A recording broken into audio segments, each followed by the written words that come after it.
नेपाली महिला क्रिकेटमा ऐतिहासिक मोड।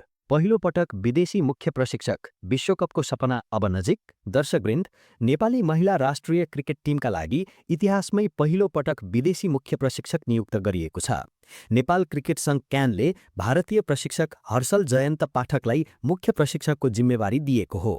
क्यानले न्यूनतम 5 वर्षको व्यावसायिक प्रशिक्षण अनुभव र लेभल 3 प्रमाणपत्र अनिवार्य गर्दै आवेदन खोलेको थियो, जसमा करिब 70 जना प्रशिक्षक सहभागी थिए।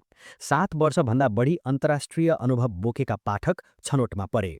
उनी 2018 देखि थाइल्याण्ड महिला टिमका मुख्य प्रशिक्षक रहँदै टिमलाई एसिया छनौट हुँदै पहिलो पटक महिला टी20 विश्वकपसम्म पुर्याउन सफल भएका थिए, जहाँ पाकिस्तानलाई हराउँदै इतिहास रचेका थिए।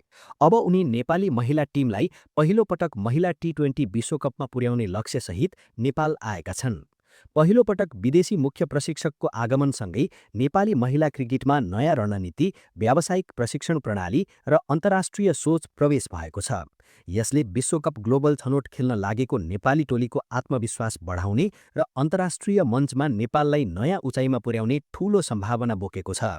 यस्तै ताजा अपडेटका लागि स्पोर्ट्स लाइन नेपाललाई फलो, सब्स्क्राइब गर्न नबिर्सनुहोला।